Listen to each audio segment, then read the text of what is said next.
I feel very blessed to be here, to be where I am, by either blessings or by luck that I'm here.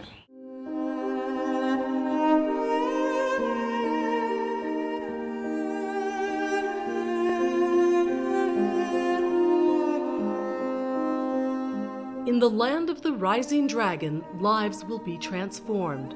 Patients and volunteers alike. They come from the United States, Canada, and as far away as Scotland on a medical mission with Project Vietnam.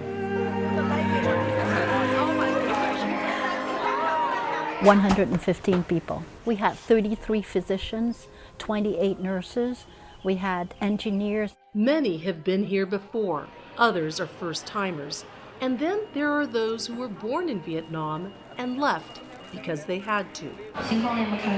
One of those people is Dr. Peter Nguyen from Huntington Beach, California. He's one of 3 plastic surgeons on the Project Vietnam surgical team. The trip brings back difficult memories. I remember pretty vividly how it was when we left the airport 40 years ago. It was a very fearful time because the country was at war. We left Hue and we went south. We took bus, we took boat. We were even stopped by the Viet Cong on the road, and they chose to let us go. It was April 1975. The Viet Cong were advancing on Saigon. People were scrambling to leave. Among them, Peter, his parents, and 10 siblings. At the airport, they miraculously ran into an American, a former tenant of theirs, who sponsored the Nguyen family and helped them to escape on a C-130 aircraft. I still remember sitting on the tarmac waiting for the American troops. I felt extremely blessed that we were able to leave Vietnam only 2 days before the fall of Saigon. 40 years later, the one-time refugee, now renowned plastic surgeon, prepares for a bittersweet homecoming. Back to the same airport from which he fled as a child. The country is reunited now, but the fear that the South Vietnamese have of the North Vietnamese is real and it's visceral. But the need to return is much stronger. After a 19-hour flight, he lands in Ho Chi Minh City. Peter Nguyen is finally back home. For Dr. Quinn Q, a pediatrician from Orange County and founder of Project Vietnam, it is the 40th time in 20 years that she's brought medical teams to the country. Like Dr. Nguyen, Dr. Q and her husband, Dr. Chan Q, who's an anesthesiologist, also fled to the United States during the war. I had sworn to myself that whenever the opportunity, I will go back and do it. Since 1996, the trips have been their life's mission. Managing the sheer logistics, personnel, communications, supplies is a Herculean task. So we're now going around, and the team, after it arrives, is sorting all the supplies that they brought in. Here are boxes where you see it's marked surgery, surgery, surgery. All these are surgery supplies that we will be using tomorrow. And in this corner, we have formula. We have a lot of toys.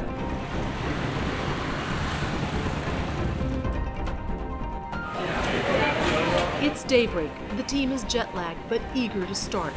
Dr. Nguyen, the nurses, doctors, and surgical team, including doctors Alex Kim and Jed Horowitz, arrive at Military Hospital 175. Already, a long line of patients is waiting. This is the first time that this military hospital is opening its doors to American doctors. It's a great opportunity. I mean, the government now is getting behind what we have been doing. These are still my people or our people, and I have a certain amount of emotional attachment.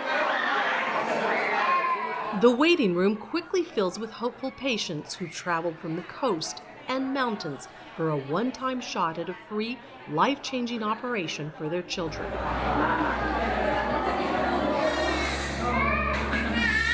This is the culmination of a lot of planning. Tell me what this day personally means to you. I have 3 kids of my own, and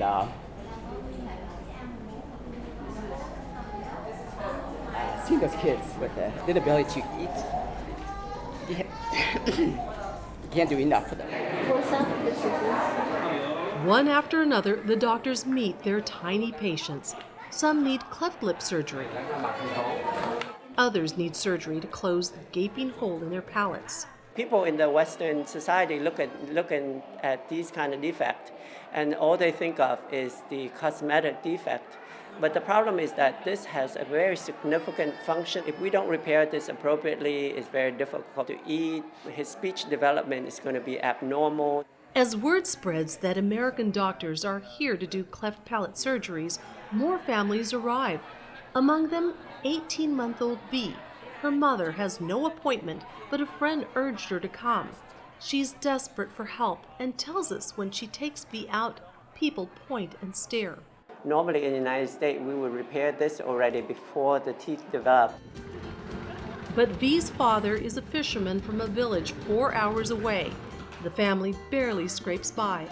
V's mother, who was also born with a cleft lip, fears that without surgery, V will be unable to find a good job or one day even marry. For her family, they also have the stigma of having this deformed child and having very reduced circumstances. There's no way they can have access to the services which can make a difference for them.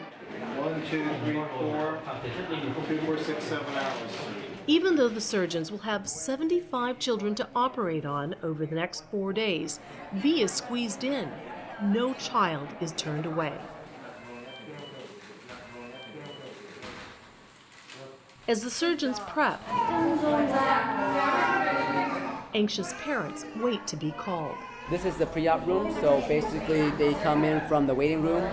We have a set schedule for the kids that are coming in. This is the turning point for V and her mother. Do you want your Bowie set up? V is Dr. Nguyen's first patient.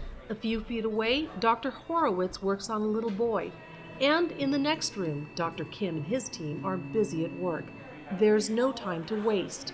The waiting room is full and the clock is ticking as nervous mothers stare at the hospital doors. One after another, the children are rotated from the waiting room to surgery, recovery, and finally return to the arms of their mothers. This is amazing. The surgeon here is amazing. You and your wife put together all these people to come and do this. How does that feel to you? Well, this is not easy. We have to deal with many difficulties, but we always come back because it's really rewarding. And it's nonstop from 7 a.m. to 7 p.m. The teams work in unison, which is admirable considering many had just met hours earlier. What was driving you to do that, to work at such a frenetic pace? 7 kids a day. The reality is that we're there for a very short amount of time. Every hour or two, I feel that I have an opportunity to change a child's life. So I feel a certain sense of urgency. 2 hours after V went into surgery, she's ready to be reunited with her mother. The emotion in the room is palpable. So she looks beautiful to her. Yes. Beautiful, she says, because her daughter's future just became much brighter. It's the morning after surgery. This is where the mothers and children spent the night. The room is packed. Everyone is waiting for the doctors to discharge them. Dr. Nguyen finds V. I'm really happy that she's able to have this surgery. I feel great love for these children.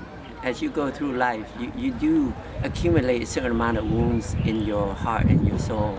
And I think that by doing these kind of things, I think that we do heal some of the injury that life deals to you. It's a fair exchange. We help them and they help us.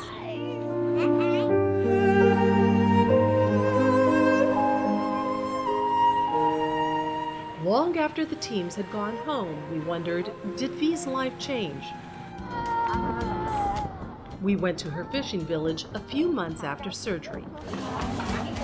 The little girl who was once ridiculed wherever she went looked like any other happy child. And that is the mission of Project Vietnam.